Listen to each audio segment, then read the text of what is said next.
Penyerahan santunan kepada anak yatim, duafa dan fakir miskin. Kepada nama-nama yang disebut, kepada nama-nama yang sudah ditunjuk, silakan maju ke depan.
Bismillahirrahmanirrahim.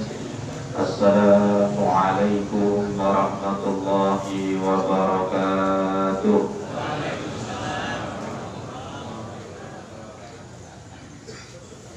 Alhamdulillahirabbil alamin. Alhamdulillahilladzi ja'ala 'iddatash shuhuri 12 syahran yawma khalaqas samawati wal ard minha arba'atul hurum. Wa nusalli wa nusallim wa nubarik ala habibina Muhammadin wa ala alihi wa sahbihi wa sallim tasliman katsira. Al-qail inna zamana qad istadara ka hayatihi yawma khalaqas samawati wal ard. As-sanatu 12 syahran minha arba'atul hurum. Amma ba'd, fa ya rabbi zidni ilma warzuqni fahma. Rabbi shrah li sadri wa yassir li amri wahlul 'uqdatam min lisani yafqahu qawli. Subhanaka la ilma lana illa ma 'allamtana innaka antal alimul hakim. Allahumma inna nas'aluka 'ilman nafi'a wa rizqan thayyiban wa 'amalan mutaqabbala. Allahumma inna nas'aluka khaira hadha ash-shahr wa nas'aluka khairal qadar innaka ala kulli syai'in qadir. Karengasanipun para alim ulama, para kiai, para ustaz, para guru, sepuh ini sepuh, khususnya kepada pimpinan cabang Muhammadiyah dan juga pimpinan ranting Muhammadiyah Kauman, juga segenap kaum muslimin dan muslimat yang berbahagia. Bahagia ya, tahun baru kudu bahagia. Alhamdulillah, pada kesempatan pagi hari ini kita semuanya bisa berkumpul di Masjid An-Nur RSI Muhammadiyah dan juga yang ada di pelataran masjidnya. dalam keadaan sehat walafiat, dalam berlimpah nikmat yang meruah, kita semuanya bisa kembali berkumpul. Dan alhamdulillah hari ini adalah hari yang sangat spesial karena berkaitan kita dengan tahun baru Hijriah 1 Muharram 1446,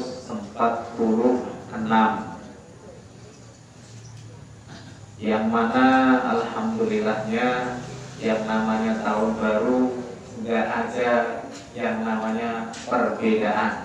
Orang yang tahun baru ngesuk ya orang kok bodoh, karena bodoh kalau foto kok mesti cok video. Karena tahun baru ini alhamdulillah kok mesti foto. Gimana mau betul? Alhamdulillah. Salah satu nikmat yang luar biasa yang Allah limpahkan kepada kita semuanya umat Islam dan saya yakin sedunia itu merayakan tahun barunya hari ini.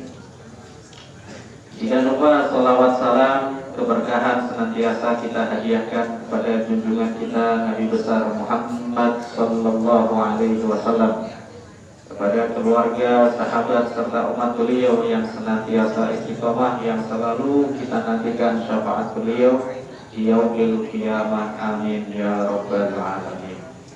Bapak Ibu sekalian, kaum muslimin dan muslimat yang dimuliakan oleh Allah Subhanahu wa taala. Tadi pada mukadimah saya sampaikan kita alhamdulillah bisa bertahun baru secara serentak, secara gegap gempita, secara bersamaan, tidak ada yang berbeda. Meskipun ada semalam di salah satu grup saya dikirimi WA, di grup WA itu dikirimi gambar foto yang intinya ada yang menyatakan tahun barunya jatuh besok hari Senin, ya kan, dengan alasan hilal belum nampak. Logikanya Bapak Ibu sekalian, bahkan dalam falakiyah NU sendiri, ya, dan namanya falakiyah insya Allah berbeda. Mau Muhammadiyah, mau NU, semua ormas itu kalau urusan falakiyah hisab itu sama. Cuman perbedaannya kalau di Muhammadiyah itu dengan wujudul hilal, meskipun di bawah kriteria 3 derajat, tapi kalau yang lainnya kan harus kriteria 2 atau 3 derajat lah, seperti itu ya kalau mabim. Cuman falakiyah ya, karena dari saudara kita ya yang di Nahdlatul Ulama juga dikatakan bahwa ketinggian hilal sudah 4 derajat. Artinya kemarin maghrib itu sudah masuk tahun baru. Adapun kalau alasan kok belum kelihatan, saya yakin dari Sabang sampai Merauke mesti ono sing ro. Opo pakai Indonesia mendung kabeh dan kabeh yang orang mungkin. Nah, lawan wong mayang, tapi masalahnya wong mayang ditelepon ora nyaut, sinyale ora ono. Tapi tak telepon orang datang piye orang mau telepon dari wong mayang. Ini tengah laut masalahnya.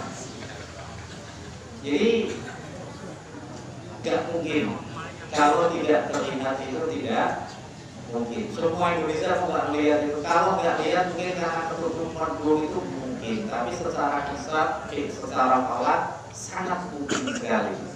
Bahkan saya yakin nggak mungkin satu sak Indonesia semua karuan dari Sabang sampai Merauke pasti ada yang melihat. Cuma masalahnya mengintip hilal Muharram itu tidak seheboh mengintip hilal Ramadan, Syawal dan Dzulhijjah.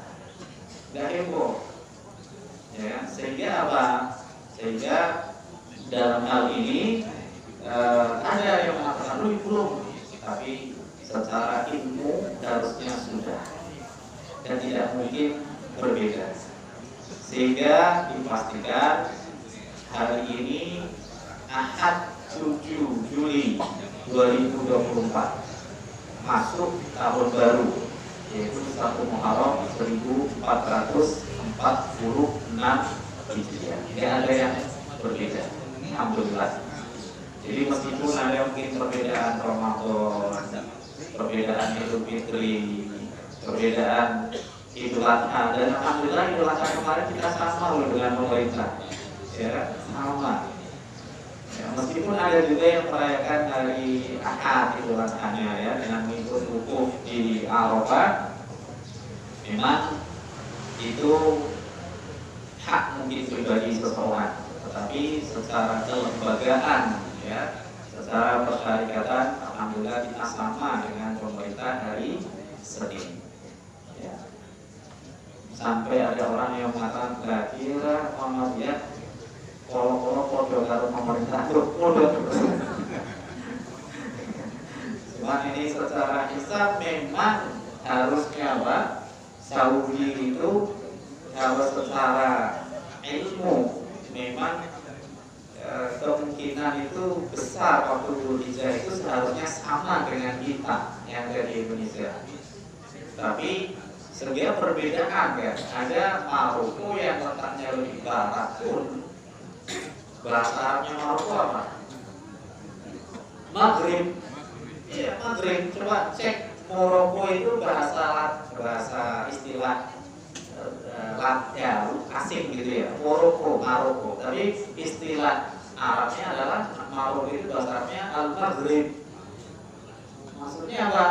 Negara yang ada di belahan paling barat, di mana tempat terbenamnya matahari di situ ketika terjadi konjungsi ijtima antara bumi, matahari dan rembulan, itu seharusnya orang Maroko itu lebih dahulu melihat hilal.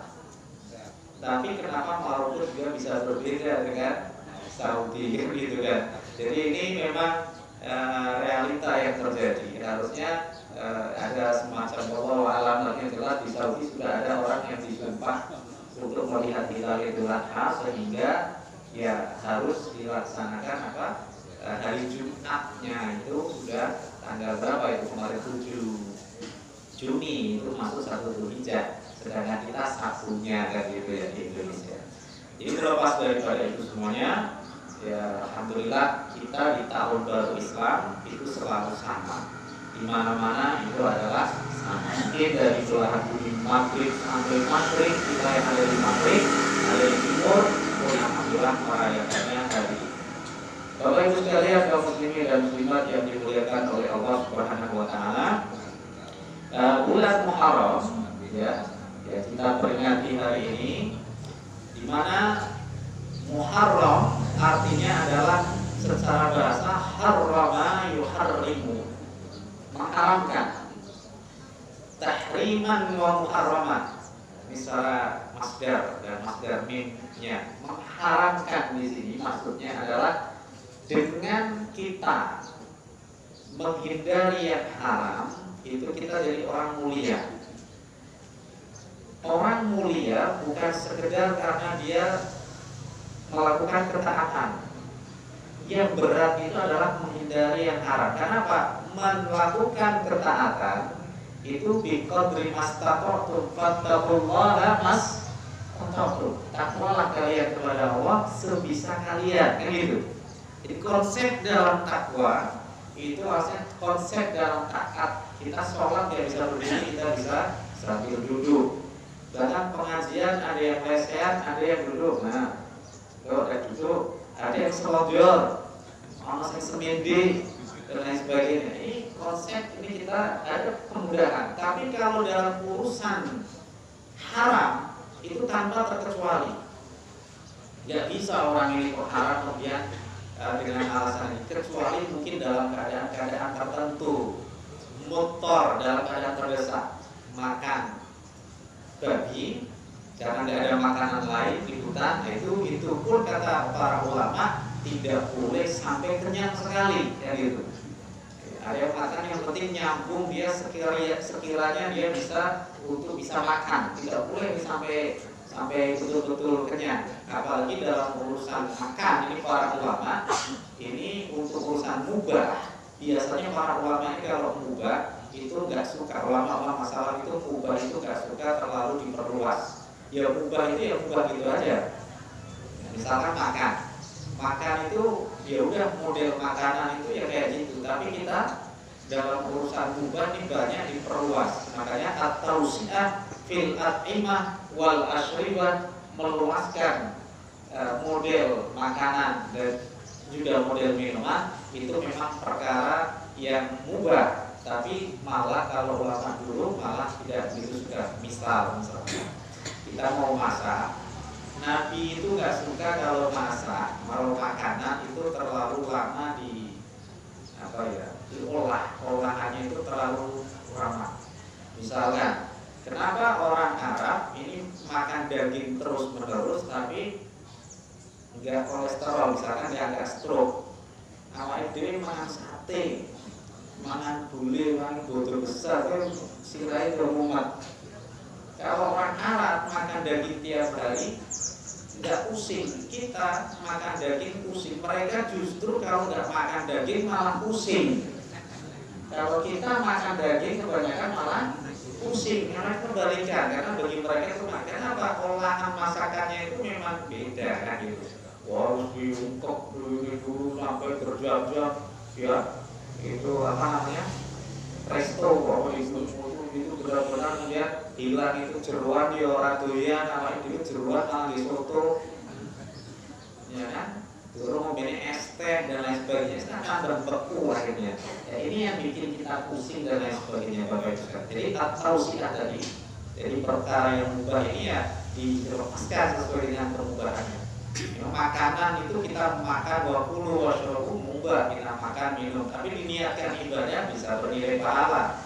Tapi kalau konsep diperluas lagi, ini makanan dibikin apa itu mubah, silakan. Yang penting kita bagaimana bisa menjaga pola makan kita, kesehatan kita. Nah, Bapak Ibu sekalian yang dimuliakan oleh Allah Subhanahu wa taala, sehingga tadi kata mukarram yang artinya adalah agung, ya, keramat. Kata keramat ini sebenarnya dari kata karomah, tapi jadi keramat itu konotasinya jadi agak-agak horor. Ada jabatan THR, Taman Hiburan Rakyat Keramat. Ya. Keramat itu sebenarnya identiknya karomah. Karomah itu apa? Mulia kan gitu. Dan orang mulia ini ketika dia bisa tadi saya katakan muharram, menghindari yang haram, itu yang lebih diperhatikan.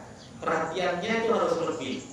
Karena apa? Banyak orang yang dia bisa, misalkan ada orang sedekah ya, misalkan ada orang sedekah, sedekah itu bisa dilakukan oleh siapapun. Bahkan orang yang pekerjaannya haram pun bisa sedekah, bisa tasyakuran. Ya, saya punya teman pernah diundang tasyakuran. Ya, tasyakurannya itu ternyata yang undang tasyakuran itu adalah orang yang punya kelak malam. Pak Ustadz ditolong doakan supaya berkah. Oke, bicara ini, doanya bingung Ustaz. Nggak usah ini dupan, langsung saja sebut dupan. Dupannya P ya, kalau dupannya Ancol. Ustaz ini yang hadir itu ternyata pekerja-pekerjanya itu, mbak-mbaknya itu, ya memang pakai kerudungnya itu. Ustaz bingung ya ternyata, bikin cara itu mau. Akhirnya ya, gue orang nanti dulu bahasa orang nanti Allah ma'ahlik. Ya Allah, hancurkan mereka nggak tahu amin, mereka nggak tahu. Jadi masalahnya nerima bisarohnya itu hukumnya apa? Bingung akhirnya kan itu. Jadi Bapak Ibu sekalian, orang bisa sedekah. Ada yang namanya perempuan yang sebut kita kos-kosan kita ini banyak yang bermasalah kan, ya bermasalah. Sekarang itu kos-kosan banyak kos-kosan yang dihuni oleh orang-orang yang tidak jelas pekerjaannya apa. Sudah jelas sih, tapi yang punya kos biarnya makan modal biar larang utang atau ayo biarnya bisa ngokos kena senenganane, ya, nggak jelas pasangannya, atau mungkin orang pekerja yang sekarang itu lagi ngetren PL, niatnya sih PLTU tapi TU-nya hilang kan, akhirnya tinggal itu sehingga orang beli, ada seorang mbak beli makan teman-teman, dia pakai uang 100.000, nah, habis dia cuma 40.000 beli lauk. Dia tahu nih orang yang namanya jual lauk dia adalah ekonomi kecil. Pun sekesane boten usah dimaksud buat masya Allah. Itu akhirnya image masyarakat TU-nya hilang kok tapi harus sedekah. Kalau Ustaz Odin, Ustaz oke ada utang namanya dia Ustaz tapi dia nggak pernah kayak gitu. Jadi image-nya di masyarakat, oh dia kerjaannya seperti itu ya, masya Allah dia susuk orang dijubuk. Nah, itu. Ini kan menjadi kita masyarakat lihatnya apa dari segi itu. Padahal muharram yang namanya orang ini bisa mulia, mukarram, bisa karomah, dia punya karomah ketika menghindari yang haram, dia kan lebih mulia. Orang ya makanya saya ada ceramah ada tadi. Saya pernah ceramah di tempat ada TU yang hilang itu saya tahu nih orang ini TU yang hilang tadi saya bilang. Terus ini saya ceramah dia kira-kira masuk nggak seperti itu. Jadi nanti setelah itu dia habis dengar ceramah, mesti dia akan kembali lagi profesinya seperti itu. Dia Ramadan bisa dia sedekah, dia santunan anak yatim. Tapi permasalahan pekerjaan itu dia bisa tinggal enggak? Nah, inilah kemuliaan seseorang itu tidak cukup dengan ketaatan, tapi juga menghindarkan yang haram, yang tidak artinya tanpa terkecuali tadi. Ya, orang nggak bisa orang dengan alasan yang haram, ya, yang haram mutlak, ada yang haram yang karena ada alasan tertentu bisa dilakukan, seperti tadi saya katakan, makan kebutuhan pokok karena tidak ada makanan lain di tengah hutan, nemunya cuman yaitu babi, ya makan, ya itu sekedarnya dia makan, ya seperti itu. Tapi kalau urusan maaf seperti orang berzina, nggak bisa orang berzina dengan alasan saya berzina untuk membahagiakan dia, nggak bisa. Naudzubillah, kan seperti itu. Jadi tanpa terkecuali, nggak bisa. Ada pekerjaan itu pekerjaan haram, ya seperti itu. Tidak bisa tanpa terkecuali harus ditinggalkan supaya dia mendapatkan apa karomah tadi. Dia meninggalkan itu keharaman. Nah, bulan Muharram ini adalah bulan yang mu'azzam, yang diagungkan. Artinya diagungkan karena apa Bapak Ibu sekalian? Jadi Muharram tadi diagungkan karena diharamkan. Apa diharamkan? Melakukan maksiat. Kata Ibnu Abbas apa? Ketika menafsirkan surah At-Taubah ayat ke-36, ya. Allah Subhanahu wa taala berfirman, "A'udzubillahi minasyaitonir rajim. Inna 'iddatash syuhuri 'indallahi 12 syahran fi kitabillahi yauma khalaqas samawati wal ardh minha arba'atun hurum dzalika dinul qayyim fala tadlimu fihinna anfusakum wa qatilul musyrikina kaffatan kama yuqatilunakum kaffah wa 'alamu annallaha ma'al muttaqin." Sesungguhnya bilangan bulan di sisi Allah adalah ada 12 bulan. Pada kitab Allah, hari di mana Allah menciptakan langit dan bumi. Jadi bilangan bulan manapun itu jumlahnya, penanggalan manapun, dari penanggalan Cina sampai Aztec Maya yang sudah habis tahun 2012, itu 12 bulan. Penanggalan Cina, penanggalan Jawa, penanggalan Islam, penanggalan Masehi, semuanya penanggalan Saka 12 bulan. Pada hari Allah menciptakan langit dan bumi, di antaranya ada 4 bulan yang haram, yang agung, yang mulia, yang menghindarkan. Maksudnya apa? Makna haram itu konotasinya adalah memang iya, itu haram itu sesuatu yang tidak boleh kita lakukan. Artinya apa? Kalau kita sebut bulan haram, Itu maksudnya bulan yang mana kita diarahkan supaya kita betul-betul menjauhi haram, supaya kita menjadi manusia yang mulia. Itulah makna Muharram. Ya. Bulan haram ini yang nama identifikasi namanya itu langsung betul mengambil nama haram itu cuma satu, Muharram. Ada 4 bulan kan? Rajab, Dzulqa'dah, Dzulhijjah, dan Muharram. Dan ini yang satu-satunya bulan yang mengambil istilah haram itu ya Muharram itu. Meskipun kita tidak menafikan 3 bulan yang lain, Rajab, Dzulqa'dah, dan Dzulhijjah. Dan ini kata di tafsir di surah At-Taubah ayat 36 tadi, setahun ada 12 bulan, ada 4 bulan yang mulia. Fala tadlimu fihinna anfusakum, maka jangan sekali-kali kalian menganiaya diri kalian sendiri pada bulan-bulan itu. Artinya apa? Menganiaya dengan kemaksiatan. Karena kata maksiat ini di ayat juga diartikan dengan kata jirah. Wa ya'lamu ma jarahtum bin nahar, dan Allah tahu apa yang kalian lukai diri kalian itu di waktu siang. Karena orang dosa di waktu siang kan dalam keadaan terjaga, ya kan? Dia tidak terjaga. Orang tidur kan tidak ada yang mau turun kan orang dosa. Ya, terdapat mau turun kok kancane turun yang jejer kok di kampung, ya itu enggak dosa dia karena orang tidur rufi al-qalam kan.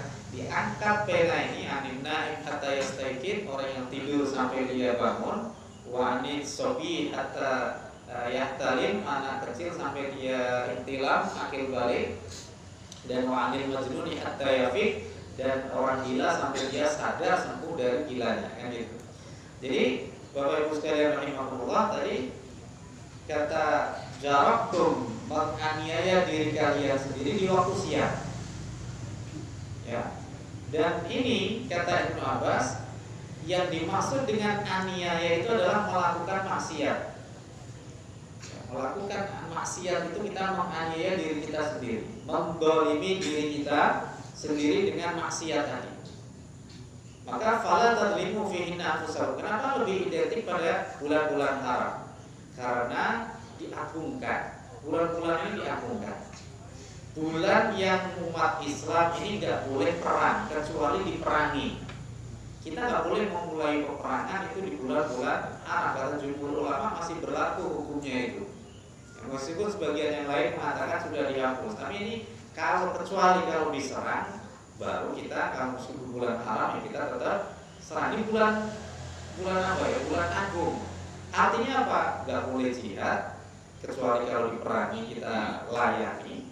Sehingga ini menunjukkan fokus kita supaya kita ini lebih fokus beribadah. Ada orang ingin matinya husnul khotimah, dan husnul khotimah itu bukan perkara mudah. Apalagi akhiru kalamihi la ilaha illallah, itu satu dari sekian banyak orang. Atau misalkan orang mati dalam keadaan sujud, itu nggak semua orang bisa dapat. Bahkan ulama pun, ustadz, kiai pun belum tentu meninggal dalam keadaan sujud. Tapi kadang-kadang orang biasa bukan ustadz tapi mati dalam keadaan sujud, siapapun orangnya. Ya. Contoh nih, saya kemarin juga dapat video kiriman dari teman saya di grup itu, yaitu matinya seorang pemabuk dalam keadaan sujud. Masya Allah. Wah, ini langsung pokoknya langsung lihat judulnya tadi itu sudah menarik perhatian. Ya, pemabuk yang mati dalam keadaan sujud. Keren ya.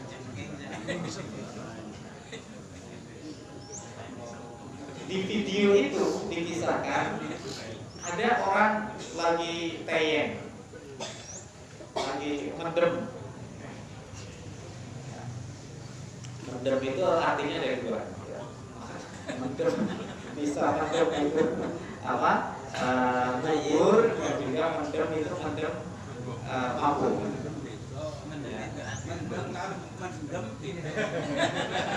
Beda ya? Mendem sama oh idenya ya. Ya, maklum sekarang anak sekarang itu bahasa Jawanya kurang ini ya. Jadi generasi kita beda dengan generasinya Pak Tito yang bahasa Jawanya masih ini ya. Makanya DH dengan D kan beda ya. Podo Joyonya dengan Podo Joyonya ya, Podo atau Solo sama Podo Joyonya beda.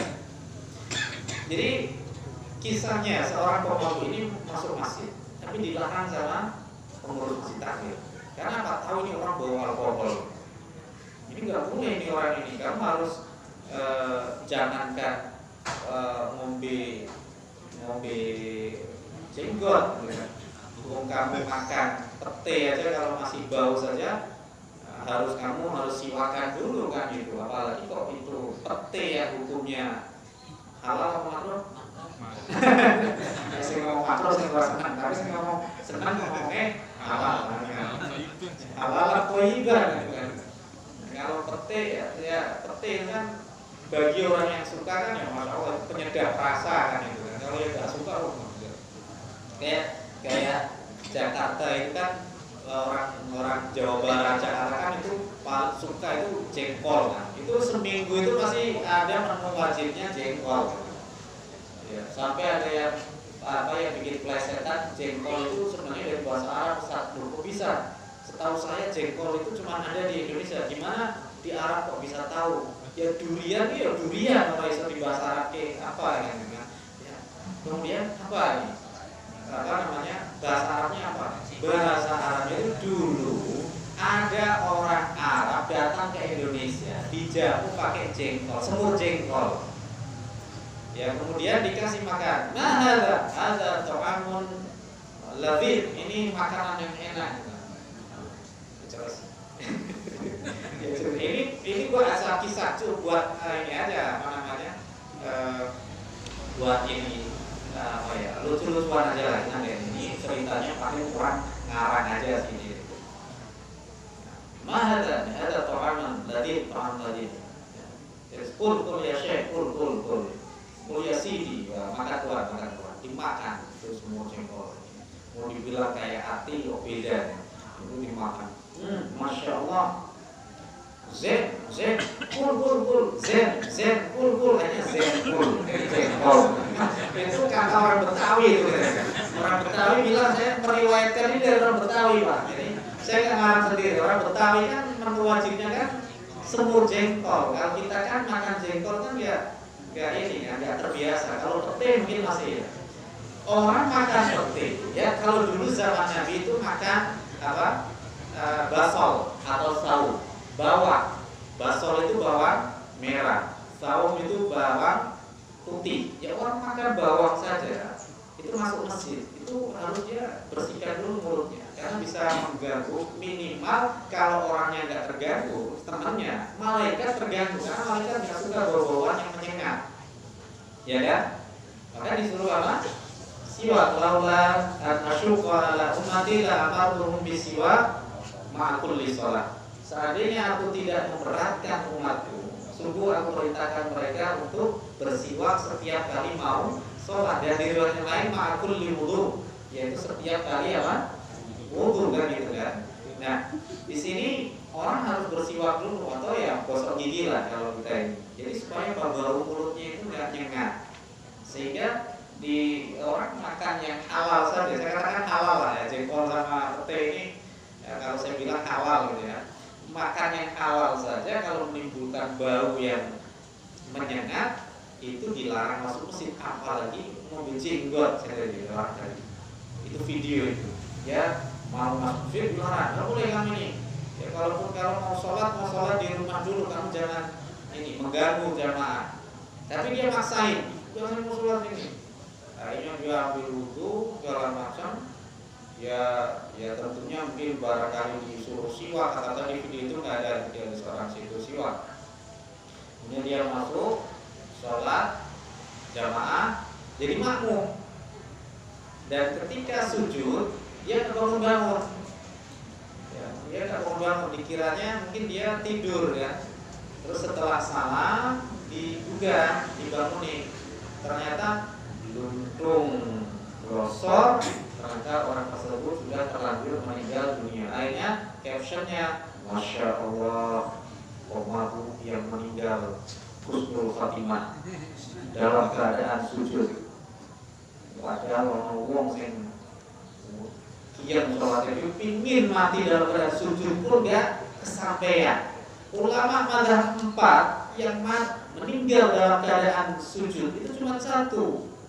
Siapa? Imam Abu Hanifah.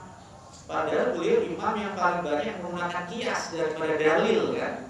Tapi beliau apa meninggalnya dalam wafatnya keadaan sujudnya, Masya Allah ini. Imam Malik enggak, Imam Syafi'i enggak, Imam Ahmad, Imam Abu Hanifah, Imam Hanafi.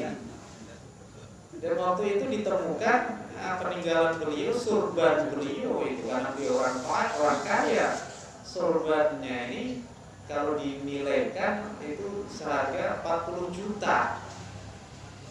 Ini kain penutup kopiahnya itu 40 juta. Itu bukan orang sombong atau orang berlebih-lebihan enggak, karena orang kaya itu berhak dia mau pakai pakaian yang mahal itu hak dia. Yang penting jangan lupa ya tadi infak, jangan lupa lazismu, jangan lupa orang ini bagaimana zakatnya. Style orang kan masalah, orang pakai dengan uang sekian dia pakaian harga sekian, ya harga pakaiannya misalkan 1 juta, 2 juta itu hak dia, ya kan. Bahkan pakaian ibu-ibu ini lebih relatif lebih mahal daripada pakaian bapak-bapak, betul ya? Ya kan, betul Bu ya. Apalagi kan jelas kainnya aja udah ibu-ibu udah kainnya banyak kan. Itu hak dia orang itu.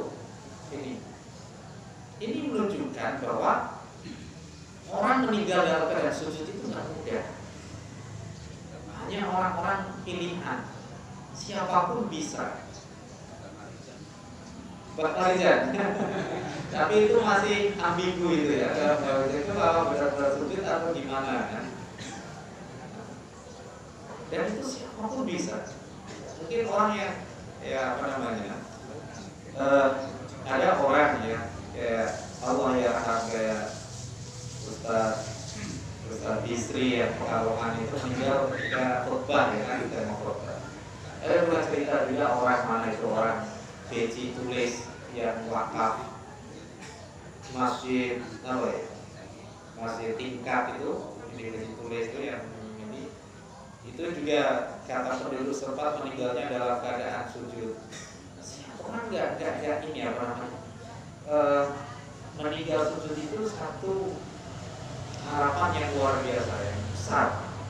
Meninggal dalam keadaan sujud, meninggal dalam keadaan mengaji Quran, lagi baca Quran, lagi hadir majelis ilmu, itu meninggal yang sangat dahsyat.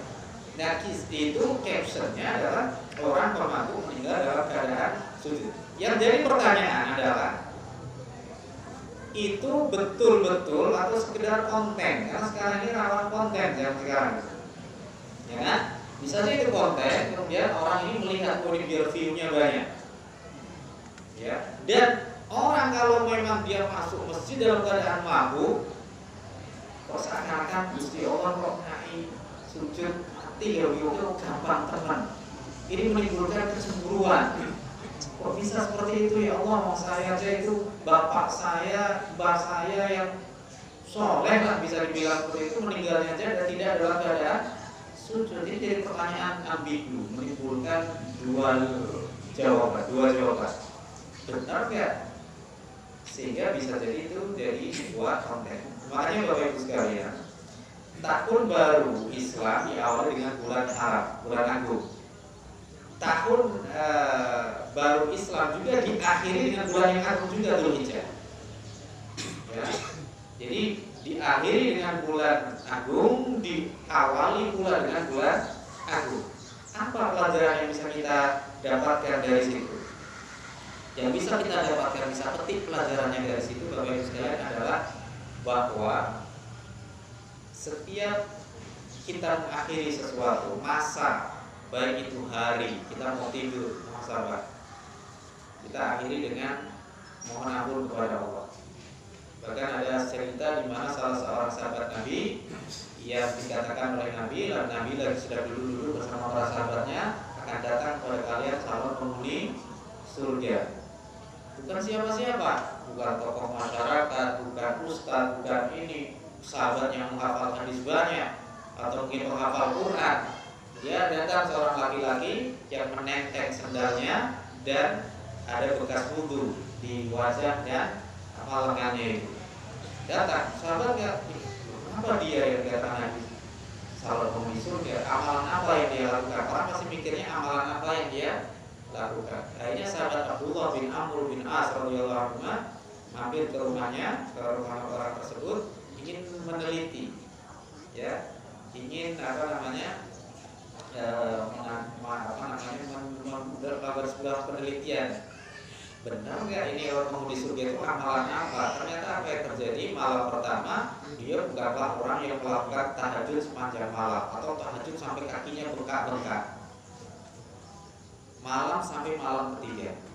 Apa yang kemudian penasaran yang luar biasa bagi Abdullah, yang waktu itu beliau mengatakan, saya ingin menginap di rumah Anda ini karena saya ada masalah dengan orang tua saya, dan itu hanya sebatas untuk alasan saja. Tapi pada akhirnya beliau berterus terang tidak demikian. Saya hanya ingin mengetahui amalan apa yang Anda lakukan karena Anda mendapatkan klaim masuk surga oleh baginda Rasulullah SAW.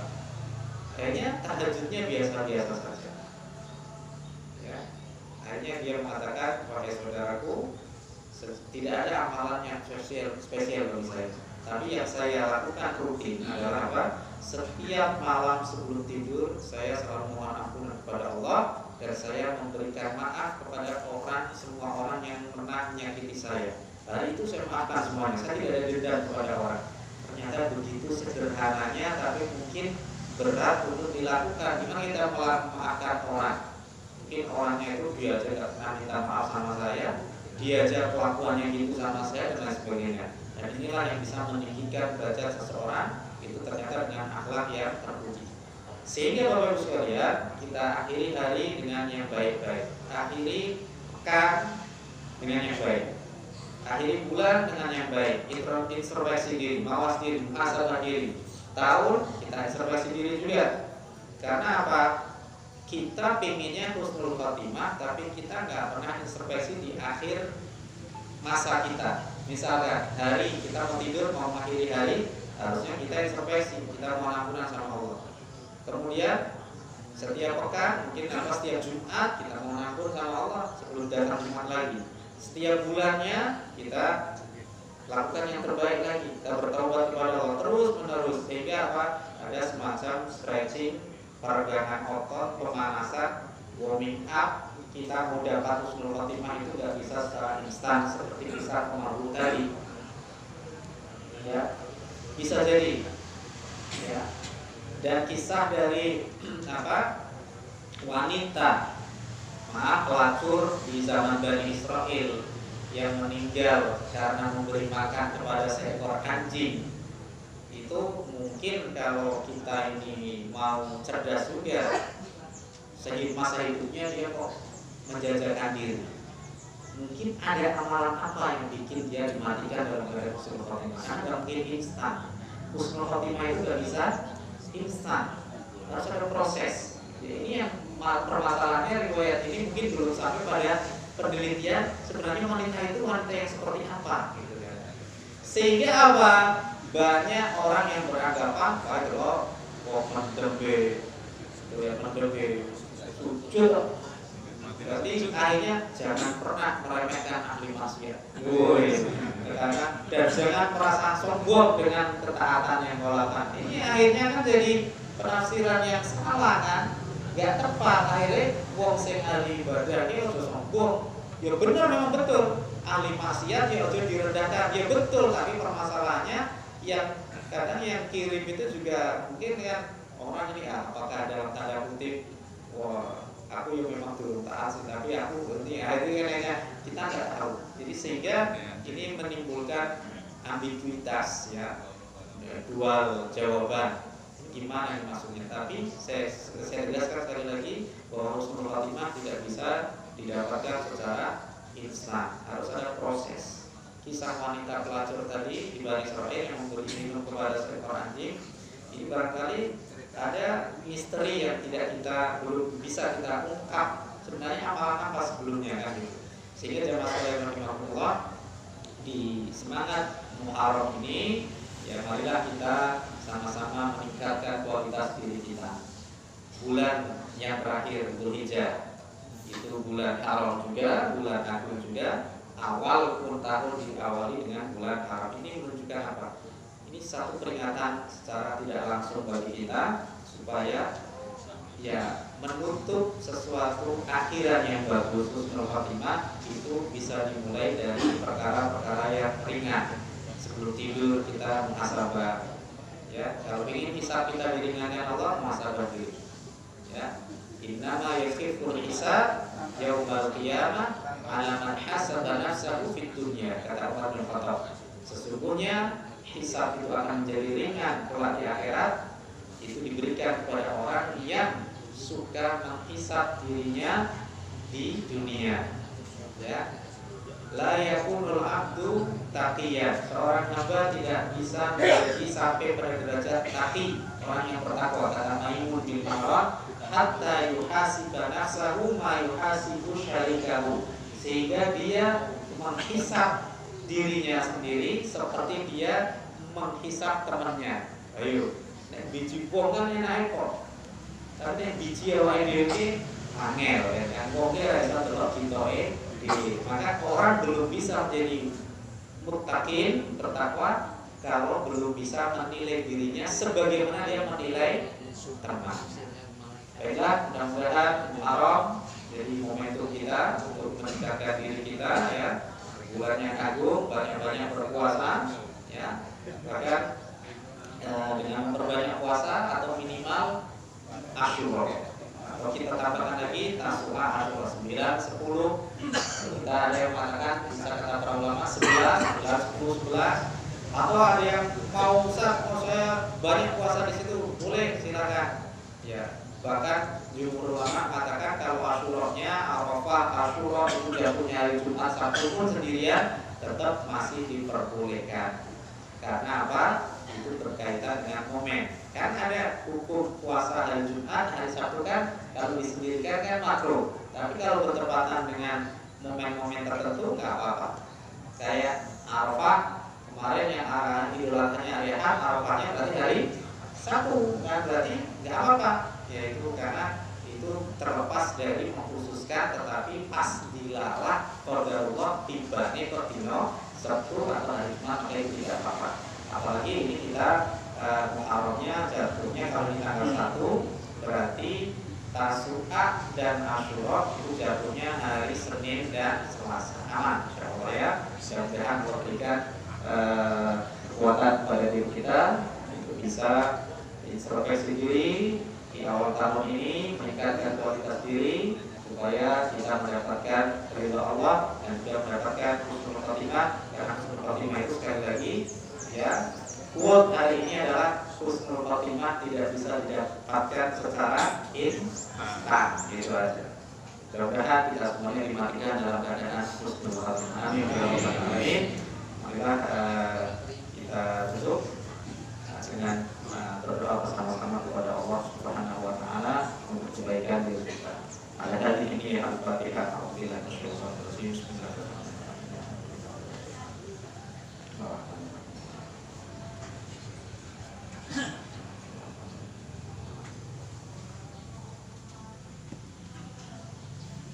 A'udzubillahi minasyaitonir rajim. Bismillahirrahmanirrahim. Alhamdulillahirabbil alamin. Hamdan syakirin, hamdan zakirin, hamdan na'im. حمدا يوافي نعمه ويكافئ مزيده يا ربنا لك الحمد كما ينبغي لجلال وجهك وعظيم سلطانك. اللهم صل على محمد وعلى اله وصحبه وسلم تسليما كثيرا.